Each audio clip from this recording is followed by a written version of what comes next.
the rules. XMG.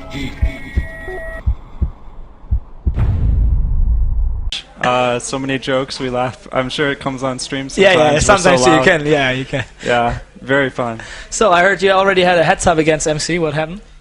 MC is like insanely bad at poker. He's horrible, but he like beat everybody somehow, and I think he cashed like €100 or something. I don't remember, but yeah, he's bad.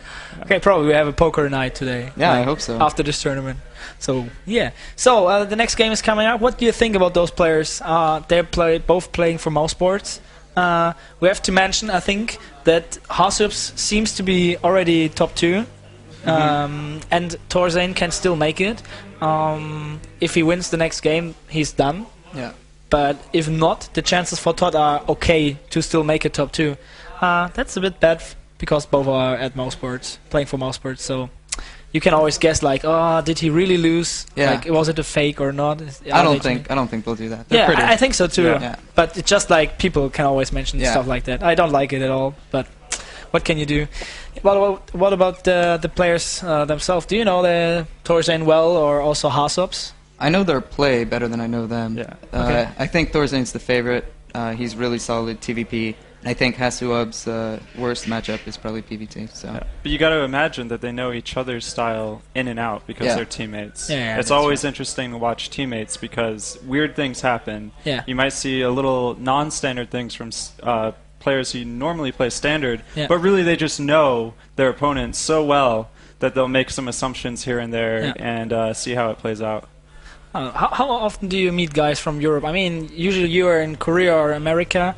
I mean, you two in America at least. So, how good do you know the Europeans overall? Because there's always like, we Europes always say like the Americans are not that good, and the Americans always say the Europes are not that good. And the Koreans say that you're both bad. Yeah, exactly. But yeah, well, you're a Korean now, at least a half. Yeah, kinda. But I don't like them personally. I don't know them, but even still, even Koreans, like not including me, they'll always download foreigner replays and you watch them and study them and just gives you perspective on different styles and stuff. So I think you got to study the people that you're going to play. Yeah. I think I don't know all the European players that well, but you know, I just had to come to DreamHack and now I'm coming here, so I put some studying in to learn about the players a bit. But you know, I think I'll be the bigger man and admit that Europe has more good players than North America right now. Signed it. I gotta say it. I agree. But I've heard you're practicing a lot hard lately in Korea. I've heard you're the only foreigner who managed to play as much as the Koreans. Yeah, I play more than most Koreans actually too. Wow. So yeah. How do you make it? But seriously, I mean, I've played Warcraft 3 on the high level, and I know it's really hard to play like more than 8 to 10 hours a day. Yeah. Then it's really a lot. Well, I think the Slayers team practices the most. OGS, we kind of more laid back. I don't think our managers like it that much, but we are. You just got to make sure that you're practicing well instead of just practicing to practice. Like, as long as you feel like you're still learning and you're still, you know, figuring out some timings or, you know, whatever, working on your game, then you can continue to practice. It's kind of per person situation on how much you can practice. Yeah. It felt a bit like Team Liquid was not in best shape lately. You have 6 top players in your team. And also Dario mentioned it, like, it felt like you're, I don't know, not like, I don't know if it was about the shape, no luck, whatever, but it felt like there was not so much news about Team Liquid doing some good placements and stuff like that. Do you have any reasons for that? Well, just the way StarCraft 2 works, you know, you can't always post the best results all the time. Like, I remained in Code S, and we had a lot of wins in smaller tournaments, but if you don't compete and win or do really well at, like, an MLG, it kind of seems like you're in a slump. Yeah. When, you know, that's just how the game goes sometimes, and you don't post such good results. Yeah. We've always had at least 1 or 2 guys playing really well. Huck came out and represented for us, so. Yeah. But that's just how results go. You can't always have 6 players, you know, in the top 8 or something. Yeah, like that's totally true. Yeah. It felt like you're always like the guy with the big mouth. Me. Yeah, but when I have a huge mouth. We had a bet at the airport. I have the video. It's not on my phone, but we have it saved, so that'll come out. Do you know, later. like, I need it. The Swedish chocolate balls or whatever. They're like this big, And I was talking shit to Hater because he was eating one. I was like, just eat it in one bite. Don't be a bitch. And he's like, there's no way you can do this. And I'm like, I could do it. He's like, okay, I'll bet you the price of one that you can't do it. And I fucking dominated it. Like, you're so small, like me. How can you make it? I mean, seriously. I got a huge Big mouth. mouth. Yeah, big mouth. Oh my god. So, no, but seriously, what did we talk about before you talked about your mouth? Something about talking Ah, shit. yeah, Like I had a big mouth. That's yeah, talking it was shit. about the mouth. Yeah. But I always had the feeling like you're telling the people, last remake, for example, you're the best player on the tournament.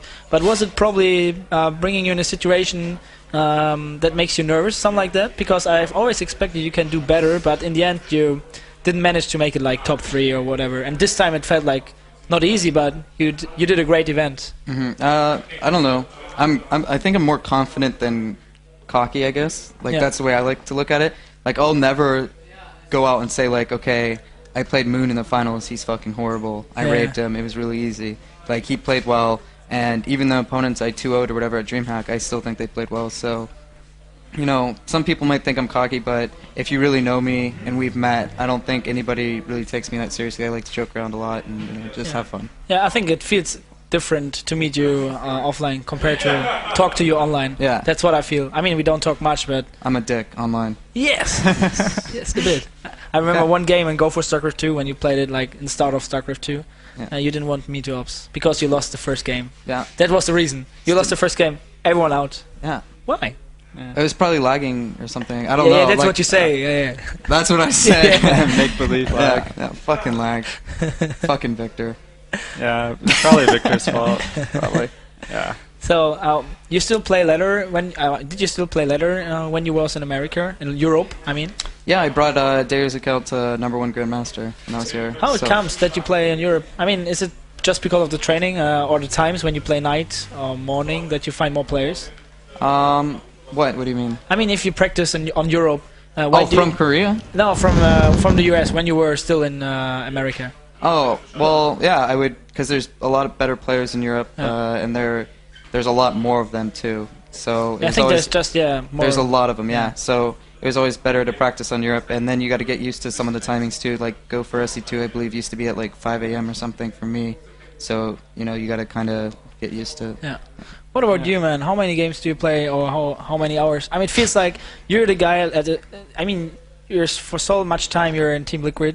Everyone knows you on this page. Everyone knows you for I don't know ages from Brood War. Yeah. But I have the feeling I don't know it, but that you don't practice that much. Like, I mean, you can compare it to TaKe, but Yeah.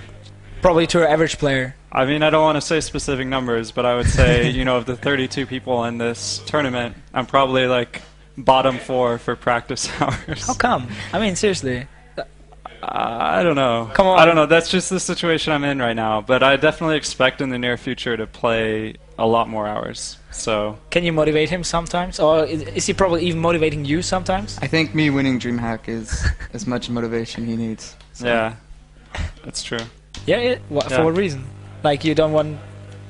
Because when I see someone that I know personally, it's you know, I can feel it a little more. Yeah, like you can enjoy it. I almost experienced winning DreamHack a little more, being able to, you know, do Through it me. through you. Yeah. Yeah. So it provides that incentive to go win a tournament. I think we have a small interview, by the way, with Torzane. So have fun with the interview, and Naruto is waiting for you.